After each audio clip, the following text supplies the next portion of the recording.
Hello everyone, welcome back to our YouTube channel For Sampang Sister. मा आज हुनुहुन्छ हाम्रो गेस्ट आमा अन्त भने चाहिँ आज धेरै दिनमा हामी फेरि भिडियो बनाउँदैछौँ। फर्स्ट अफ अल एउटा कुरा भनिहाल्छु ल। फर्स्ट अफ अल चाहिँ तपाईँहरूलाई happy new year from four Sampang सिस्टरकोबाट। आज अब यो भिडियो त न्यू इयरमै पस्छ। आज चाहिँ 31st है, लास्ट हो। अन्त हामी चाहिँ अब 31st सबैजनाले यताउता गएर मनाउँदै होला, तर अब त्योभन्दा खुसी चाहिँ हामी चाहिँ आज चाहिँ आमासँग छ। अन्त बहिनी म आमा यहाँ छ, भाइहरू पापाहरू उता घरमा हुनुहुन्छ। अनि हाम्रो चाहिँ त्यस्तो स्पेसल केही पनि थिएन, सबभन्दा स्पेसल त हाम्रो आमा नै हो। आमा हाम्रो माझमा हुनु नै स्पेसल हो। हामी अब कति वर्षदेखि बाहिर बस्नुको कारणले हामी सँगै मनाउनु नै मिल्थेन नि त। अन्त हामी अहिले चाहिँ अब खानासाना पनि खाइसकेर अन्त यसो बसी अन्त तपाईँहरूसँग आज आमालाई पनि लिएर आएको छौँ तपाईँहरूको बिचमा। अन्त हामी यसरी भिडियोहरू बनाउँछौँ होइन। अन्त आमालाई कस्तो लाग्छ? मलाई आफ्नो नानीहरूले छोरीहरूले भिडियो बनाएकोमा धेरै खुसी लाग्छ। तपाईँलाई भन्छ अरूले के भन्छ, तिम्रो नानीहरूले यस्तो भिडियो बनाउँदो रहेछ नि भनेर भन्छ तपाईँको साथीहरूले कसले भन्छ ए अन्त आमालाई एउटा कुरा सोध्छु, के भन्छ सबैभन्दा ठुलो छोरी त म होइन। अन्त के भन्छ मेरो सानोमा अब मतलब जब मैले फर्स्ट बोल्दाखेरि के बोलेको थिएँ त्यो याद छ? बोली लाग्दा त कुनै पनि एउटा कुरा के याद छ? इस्कुस भनेको उच्चुक भन्थ्यो, बिस्कुट भनेको बुच्चुक भन्थ्यो, झुसीले भनेको चुचुले भन्थ्यो, त्यति चाहिँ याद छ। अरू कति कुरा त बिर्सिसक्यो। अन्त त्यहाँदेखि अब म जेठी होइन, त्यहाँदेखि मदेखि 4 जना मुनिबाट चाहिँ अब यो होइन। अन्त यसको चाहिँ सानोको अब त्यो आमालाई याद बसेको कुरा चाहिँ के चाहिँ छ? एउटा अब स्पेसल एउटा हुन्छ नि, त्यो याद भएको कहिले नबिर्सिने त्यो कुरा चाहिँ। याद भएको कुरा चाहिँ नाच्दाखेरि कम्मरमा पटेकी नाच्थ्यो, त्यो चाहिँ याद छ। पहिला त नाच्थ्यो, सर्च गर्दा पनि त नाच्छ नि, के भएको रोबोट जस्तो हुन्छ नि। अरू त अब कति कुरा बिर्स्यो भने म त तर नाच्थेन नि आमा सानैदेखि। किन नाच्थेँ सानोमा? सानोमा नाच्थेन, गीत पनि नगाउने तै हो। अहिले पनि गाउँदैन नानाले। गीत त गाउँदिनँ म, नाच्नु त नजाने भए नि भाङ्रे त उफ्रिदिन्छु। नाच्दैन पनि थियो, गाउँदैन पनि थियो। माइली, साइली, काइली, कान्छी चाहिँ नाच्थ्यो।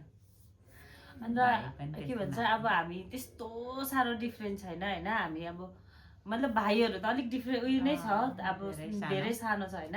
अन्त हामी 5 जना, हामी छोरी हामी 5 जना चाहिँ अब त्यत्रो हुँदाखेरि चाहिँ कतिको रिस उठाउँथ्यो आमालाई? अब रिस त कति हो कति, तर धेरै समस्याहरू झेल्नु पर्थ्यो। त्यति मध्येमा छुच्ची को थियो? त्यति मध्येमा छुच्ची चाहिँ साइली छोरी थियो। सिधा को थियो? तिम्रो 2 जना सिधै हो। मलाई त तर अस्ति मामाले पनि भन्नुहुन्थ्यो थियो, म त पहिला यहाँ आएर घाँस काटेर घाँसको भारीमाथि भान्जिएर बोकेर तल जान्थेँ, अहिले त यहाँ आउनु पनि साह्रो पर्नु थालेछ अरे। तर नानाले बदमास त ओभर गर्थ्यो भनेको होइन, बदमास त पुरा गर्थ्यो भनेको चाहिँ लागि। 1 दिन 2 दिनमा त भान्जी लिएर आमालाई सुन्ने भयो अरे भन्दै भाइले बोकेर लान्थ्यो घाँसको भारी माथि बिचमा यस्तो बस्ने ठाउँ बनाएर। राति के गर्थ्यो अरे आमाले भन्दै थियो नि एकपल्ट, अँधेरोमा मैले के गरेर डरिदिएको थिएँ अरे। राति सुतेको बेलामा डर देखाउँथ्यो अरे नि मैले नै, अँधेरोमा सानो हुँदाखेरि हो। आमाले भन्थ्यो नि एकपल्ट, आमाले बिर्सेछ।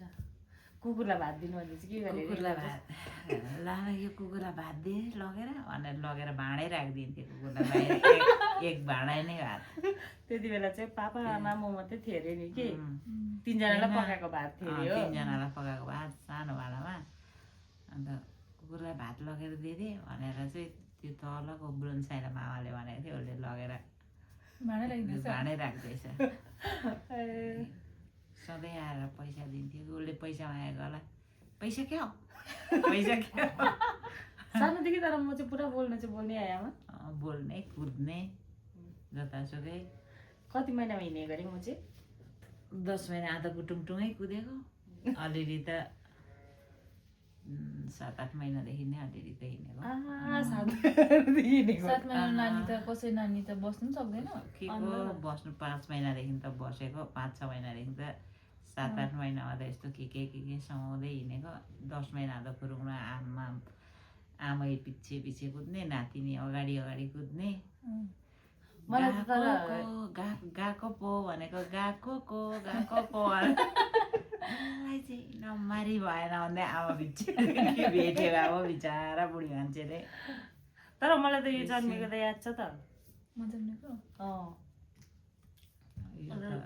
के भन्छ तँ जन्मेकोदेखि चाहिँ याद छ मतलब अब अरू त हामी त्यस्तो साह्रो उयो नै ग्याप त्यस्तो बेसी ग्याप छैन नि त तँ चाहिँ अलिक सानो यो जन्मिँदा चाहिँ मलाई याद छ मामाहरूको घर मुनिको घरमा बस्थ्यो हामी त्यति बेला त्यहाँदेखि यो जन्मेको थियो अन्त राईले चाहिँ आमाको खुट्टा खायो भने कि अन्त पापाले कराएको थियो त्यसलाई हामी राति गएर कोमालाई लिएर त्यति बेला त अब त्यो हस्पिटलहरू त्यस्तो उयो नै थिएन कोमा थियो डक्टर त हाम्रो कोमा पर कोमा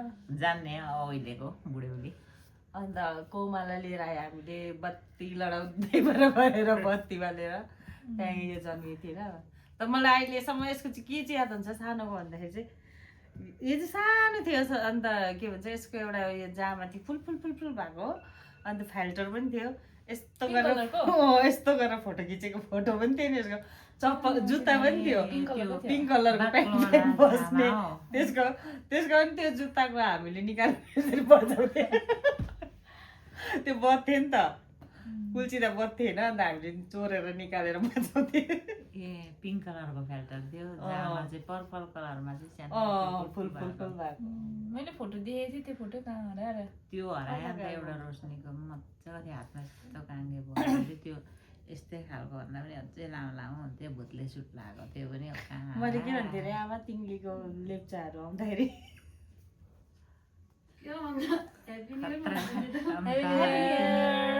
हुन आँट्यो हाम्रो हल्का उहिलेको गफहरू चल्दैछ आमा छोरीहरूको खुट्टा दुख्यो